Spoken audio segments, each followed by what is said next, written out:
Between 1968 and 1972, America launched 9 human missions to the moon, 6 of which successfully touched down, allowing 12 men to walk on the lunar surface. NASA's next chapter of lunar exploration, called Artemis, has the task of not just going to the moon to create a long-term human presence on and around it, but also to prepare for ever more complex human missions to Mars. In short, everything we must be able to do here, we must first do here. So, what will an Artemis mission look like? Everything is designed and tested with our most important element in mind, the astronauts. This is their deep space, human-rated spacecraft called Orion, built in 3 parts. The crew module, where up to 4 astronauts will live and work throughout the flight. The service module, with life support systems for the crew and its own engine and fuel reserves. And a launch abort system, with engines capable of pulling the crew module to safety during launch should anything go wrong. To accomplish the task of launching our crew and heavy payloads, NASA is building the Space Launch System, comprising of a cargo hold, an exploration upper stage, a massive core stage, and 2 extended solid rocket boosters. Altogether, this is the world's most powerful rocket, and it exceeds the legendary Saturn V of the Apollo era in numerous ways. Sitting on the launch pad, the entire rocket, fully fueled, weighs just over 6 million pounds, 5.2 million of which is just the fuel.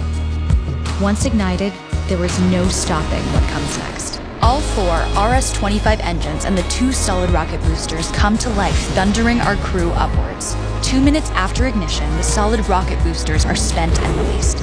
8 minutes after launch, the core stage is depleted and separated. The upper stage fires briefly, placing Orion into a parking orbit around the Earth. Here, the crew reconfigure the spacecraft and check systems to confirm everything is ready for deep space travel.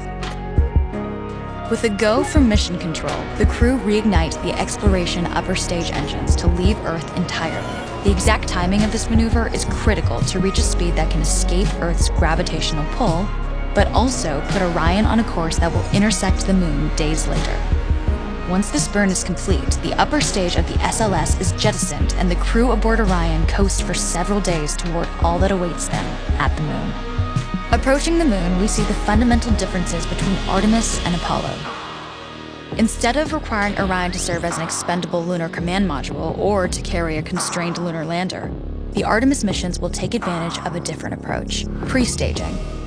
Everything needed for lunar missions will be positioned in advance by commercial and international partners. This includes rovers, science experiments, and human-rated systems on the surface. But it also includes a dedicated lunar station in orbit around the moon called Gateway. Here at this station, we can pre-stage a robust lunar lander and establish a strong communications relay. Designed with open standards, the Gateway can be expanded as new missions and partnerships develop, allowing multiple human missions on the moon at the same time and enabling ongoing science to be conducted even between human missions.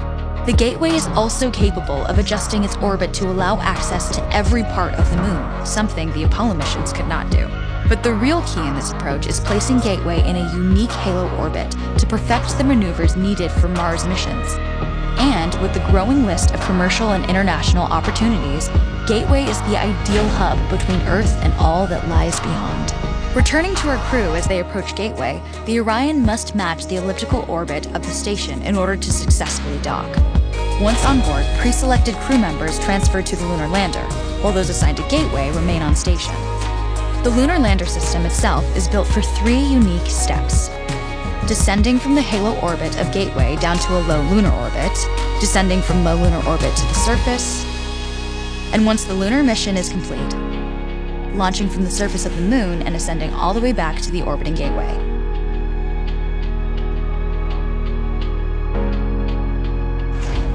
Once back aboard the Orion spacecraft and undocked from Gateway, the crew fire their engine once to break out of the halo orbit and once again to sling the spacecraft around the moon, placing it on a multi-day trajectory back towards Earth.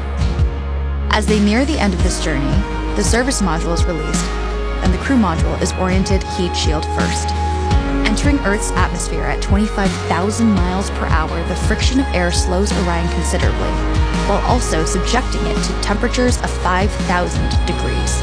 With the Orion now at just 300 miles per hour, a series of parachutes uniquely tested and produced for this moment deploy, decelerating the craft to just 20 miles per hour for splashdown. With each successful mission, Artemis ushers in the next wave of men and women to explore our moon and prove that together we are ready to go beyond.